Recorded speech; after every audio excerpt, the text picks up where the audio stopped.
नमस्कार मित्रांनो, मी डॉक्टर स्वप्नाली सुतार, एक पशुवैद्यक. माझं शिक्षण मुंबई पशुवैद्यकीय महाविद्यालय येथून पूर्ण झालेलं आहे. तर मित्रांनो, आज आपण अ, प्राण्यांमध्ये जंत निर्मूलन आणि लसीकरण का गरजेचं आहे, त्याबद्दल चर्चा करणार आहोत. मित्रांनो, अजूनही गावांमध्ये लोकांना असं वाटतं, की आपले गावांमध्ये आपण जे प्राणी सांभाळतो, कुत्रा, मांजर किंवा इतर प्राणी जे सांभाळतो, त्यांना लसीकरणाची आवश्यकता नाही. परंतु आपण बघत असू, की या 5-6 वर्षांमध्ये प्राण्यांमध्ये आजारांचं प्रमाण माणसांसारखंच खूप वाढत आहे आणि याचं एक महत्त्वाचं कारण म्हणजे गावागावांमध्ये लसीकरण आणि जंत निर्मूलन केलं जात नाही आणि त्याच्यामुळे अनेक जे विषाणूजन्य आजार असतात ते प्राण्यांना होऊन त्यामध्ये अनेक प्राण्यांचा मृत्यू होतो. तर सगळ्यात पहिलं आपण बघू, जर आपण प्राण्यांचं जंत निर्मूलन केलं नाही तर प्राण्यांना काय होऊ शकतं.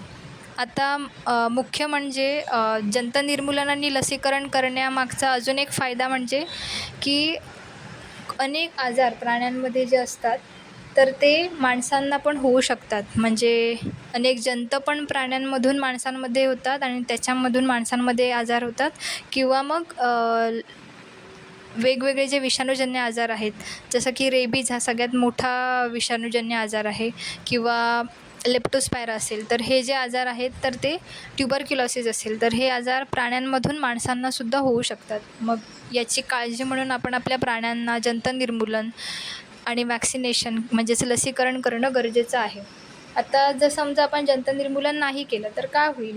तुम्ही या चित्रात बघत आहात, जो कुत्रा आहे, छोटं कुत्र्याचं पिल्लू आहे, त्याचं पोट तुम्हाला मोठं दिसतंय किंवा हे मांजर आहे, त्याला स्किन इन्फेक्शन झालं आहे कानाला, त्याच्या चेहऱ्याला.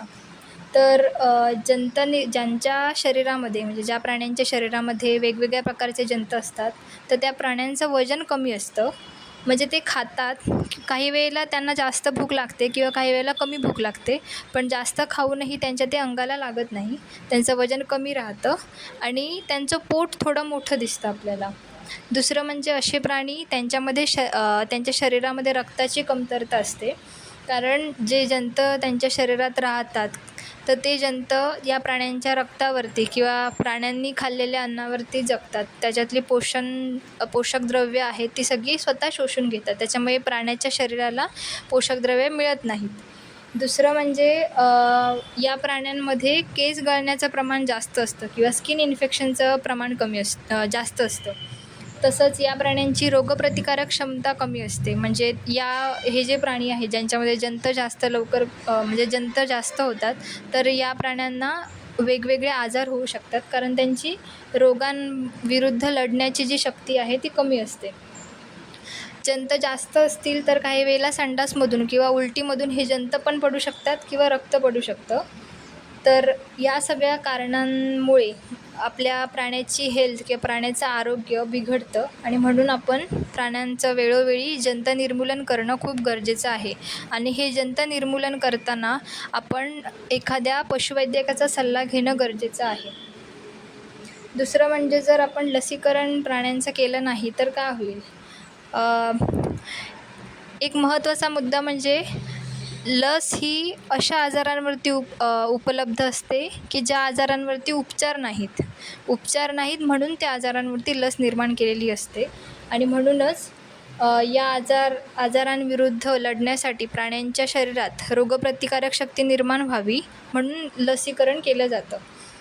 जर आपण आपल्या प्राण्याला लसीकरण केलं नाही आणि तो जर आजार झाला प्राण्याला, तर उपचारामध्ये आपला वेळ खर्च होतो, आपले पैसे खर्च होतात. म्हणजे अगदी दुप्पट-तिप्पट, म्हणजे लसीची जेवढी किंमत असेल त्याच्या दुप्पट-तिप्पट चौपट पण पैसे खर्च होतात. आणि अनेक वेळेला हे पैसे खर्च करूनही प्राण्याला तर त्रास होतोच या गोष्टींचा, पण त्याचा जीवसुद्धा वाचत नाही या सगळ्या गोष्टींमध्ये. आणि म्हणूनच लसीकरण करणं खूप गरजेचं आहे. तसंच काही आजार आहेत ते प्राण्यांपासून माणसांना होतात. म्हणजे मी मगाशीच सांगितलं की रेबीजसारखा हा जो आजार आहे हा प्राण्यांमधून माणसांना होतो आणि यामध्ये माणसंसुद्धा मृत्युमुखी पडतात. आणि म्हणूनच आपल्या प्राण्याला लसीकरण करणं वेगवेगळ्या आजारांविरुद्ध हे सुद्धा खूप गरजेचं आहे. तसेच जाता जाता एक महत्त्वाचं अजून एक सांगते की ज्या पशुपालकांकडे कुत्रा, मांजर असे प्राणी आहेत, तर अशा पशुपालकांनी रेबीज या आजाराविरुद्ध आपण सरकारी जे दवाखाने असतात माणसांचे, तर त्याच्यामध्ये जाऊन रेबीज आजाराविरुद्ध दरवर्षी लसीकरण करून स्वतःचं लसीकरण करून घेणं खूप गरजेचं आहे.